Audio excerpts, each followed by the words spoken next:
Plateforme, un consommateur averti en vaut 2 à 10 ans d'existence. Un anniversaire zoomé par nos reporters dans ce journal. Et ces enfants qui sont bien souvent exploités pour des travaux qu'ils n'ont pas à faire. La journée de l'enfance, justement, nous permettra d'en savoir long sur les droits de cette catégorie de personnes.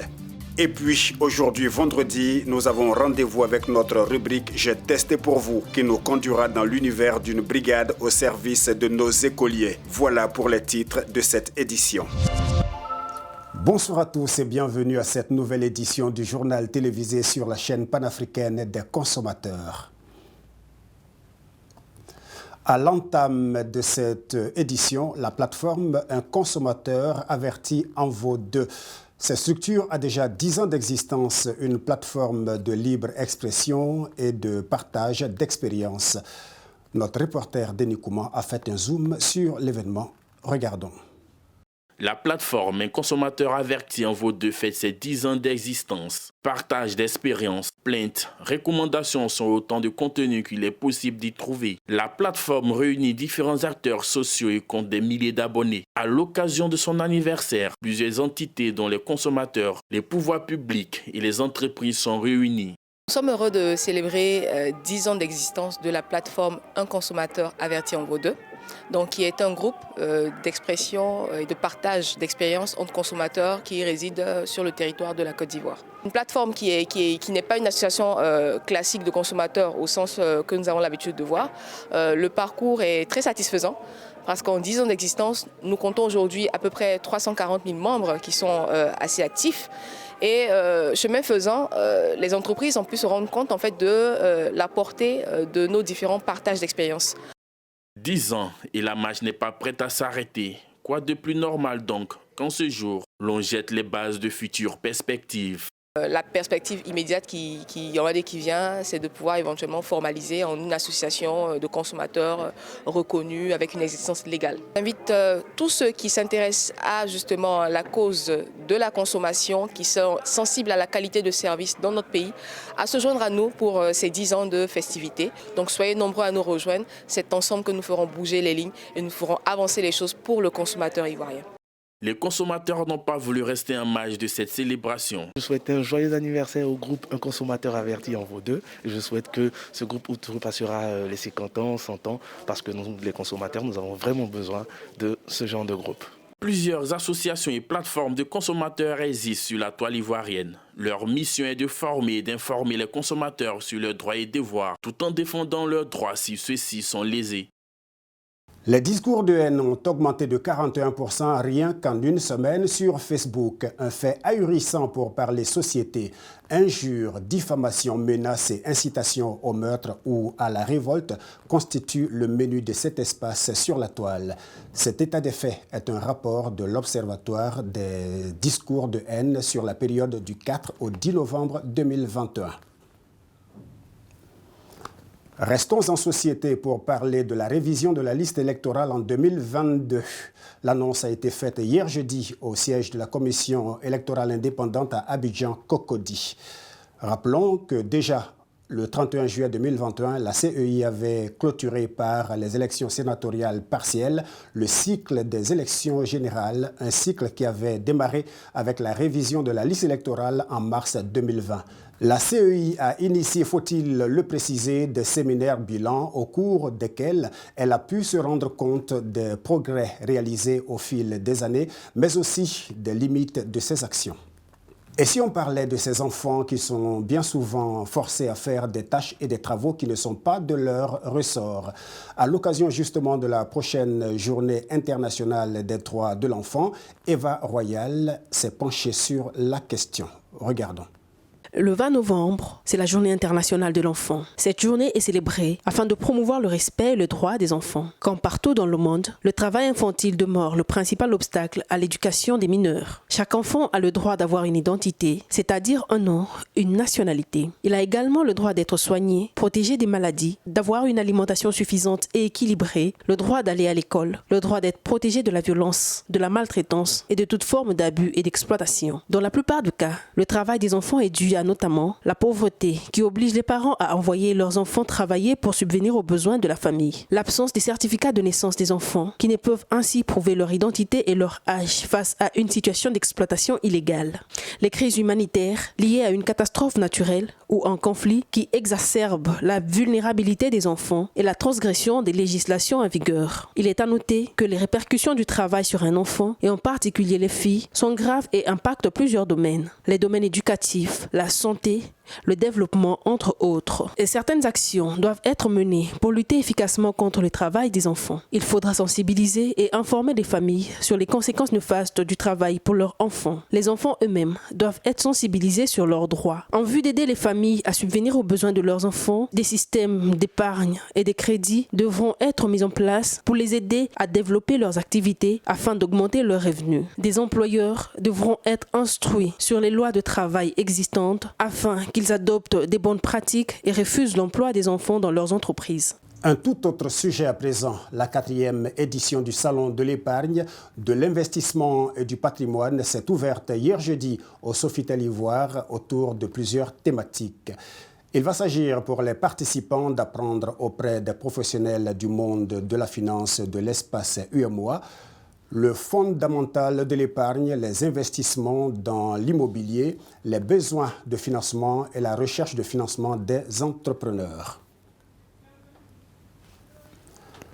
Un mot d'agriculture, je vous propose de parler de la filière mangue. D'ici à 2030, la Côte d'Ivoire pourrait parvenir à transformer à 15% ce fruit pour ainsi améliorer la capacité actuelle qui est de l'ordre de 3%.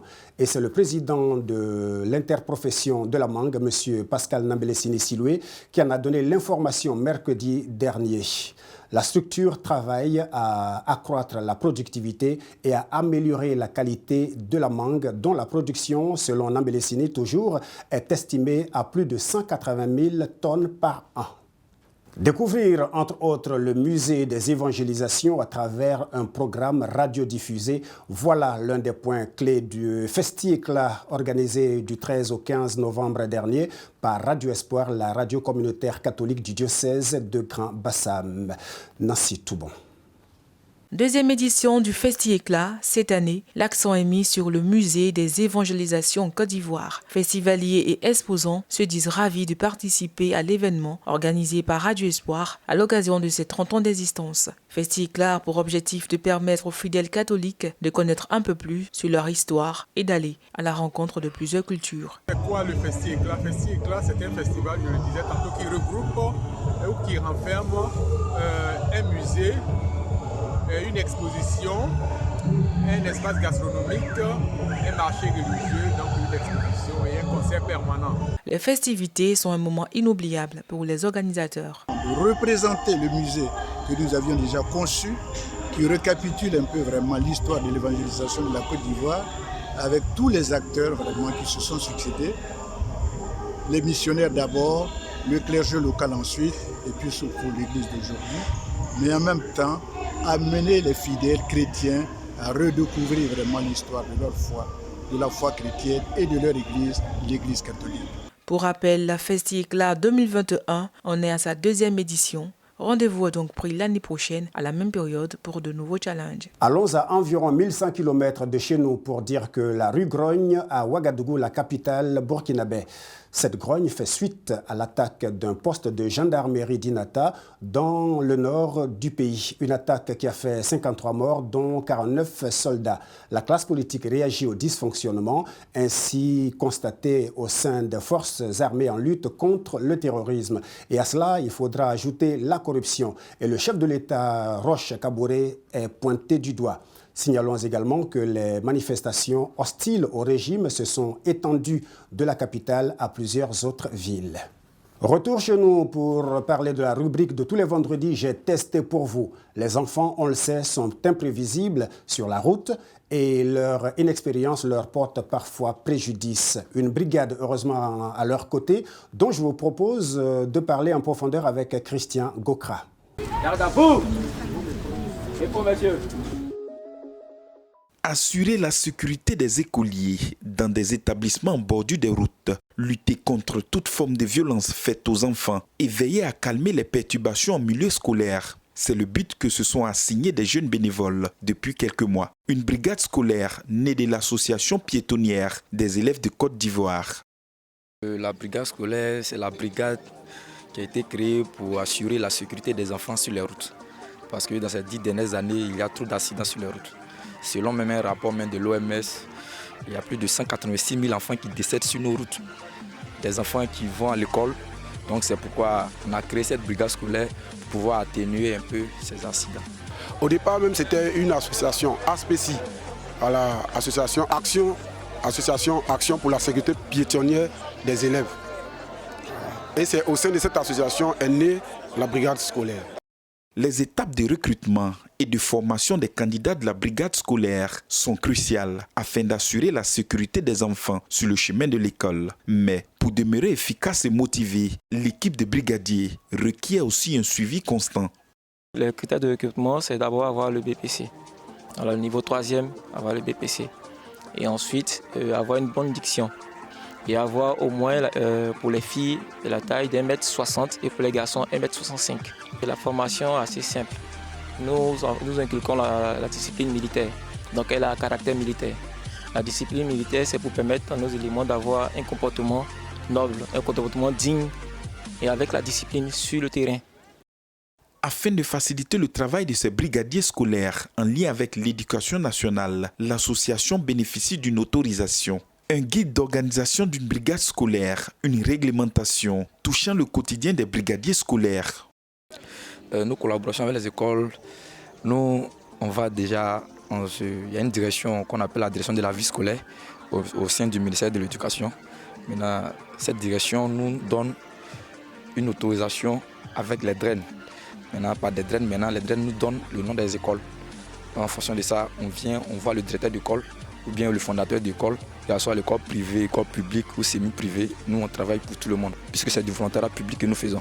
Notre difficulté aujourd'hui, c'est le financement, puisque on travaille avec nos propres fonds. Si l'État peut nous subventionner, nous, on fait le travail propre. Pour ces jeunes brigadiers, c'est une fierté de contribuer avec dévouement à assurer la sécurité des enfants. Un travail important qui leur permettra d'être mis en valeur partout en Côte d'Ivoire. D'abord, il faut dire que moi-même, d'abord, surveiller un enfant, c'est un plaisir pour moi parce que je suis père. Donc, protéger un enfant, pour moi, c'est une mission noble. Vous devez vous attendre à une brigade vraiment avancée et puis organisée. Parce qu'au sein de la brigade, on a à peu près tout. Les brigadiers scolaires sont les piliers de la sécurité des trajets. Ils évitent le pire à ce que nous avons de plus précieux, nos enfants. Ils sont dévoués à leur protection. Ils participent à l'éducation en matière de bon comportement piétonnier. Ce sera tout pour ce journal proposé par la rédaction d'IFC Africa TV. Merci de l'avoir suivi. Et n'oubliez pas le récap de la semaine, demain à 13h. Quant à moi, j'aurai beaucoup de plaisir à vous retrouver lundi. Évidemment, Studio nous donne de revenir pour un nouveau journal sur la chaîne panafricaine des consommateurs. D'ici là, portez-vous bien. Bonsoir.